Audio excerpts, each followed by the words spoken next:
عطیات خداوندی۔ قرآن میں ایک حقیقت کا ذکر ان الفاظ میں آیا ہے، وَآتَاكُم مِّن كُلِّ مَا سَأَلْتُمُوهُ وَإِن تَعُدُّوا نِعْمَةَ اللَّهِ لَا تُحْصُوهَا إِنَّ الْإِنسَانَ لَظَلُومٌ كَفَّارٌ، یعنی اور اس نے تم کو ہر اس چیز میں سے دیا جو تم نے مانگا، اگر تم اللہ کی نعمتوں کو گننا چاہو تو تم گن نہیں سکتے، بے شک انسان بہت بے انصاف اور بڑا ناشکرا ہے۔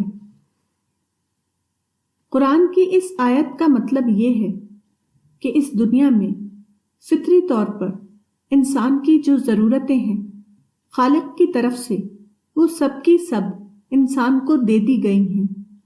اب انسان کو اپنی ضروریات کے لیے تخلیق نہیں کرنا ہے، بلکہ ضروریات کو دریافت کر کے اس کو استعمال یعنی اویل کرنے کی پلاننگ کرنا ہے، تاکہ انسان ان کو پوری طرح استعمال کر سکے۔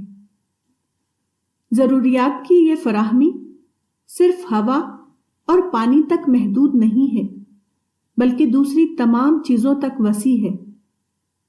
مثلا حکومت کو لیجئے، لوگ حکومت کو سرچشمہ اقتدار سمجھتے ہیں، وہ اہل حکومت سے حکومت کو چھیننے کے لیے بڑی بڑی لڑائیاں کرتے ہیں، حالانکہ حکومت کا جو اصل مقصد ہے وہ ہر ایک کو یکساں طور پر حاصل ہے۔ غور کیجئے تو حکومت کی سیٹ پر بیٹھنے کا موقع کسی ایک شخص کو ملتا ہے، لیکن ایک قائم شدہ حکومت کی صورت میں جو امن یا پیس قائم ہوتا ہے اس میں ہر ایک کو حصہ ملتا ہے۔ اس اعتبار سے دیکھا جائے تو سیاست کے معاملے میں لوگوں کو اقتدار چھیننے کی ضرورت نہیں ہے، بلکہ موجودہ حکومت کے ذریعے حاصل شدہ مواقع کو اپنے اپنے مقصد کے مطابق اویل کرنے کی ضرورت ہے۔ گویا سیاسی اقتدار کے معاملے میں اصل چیز حاصل شدہ مواقع کو استعمال کرنے کی پلاننگ ہے، نہ کہ اقتدار کی کنجی کو چھیننے کی پلاننگ۔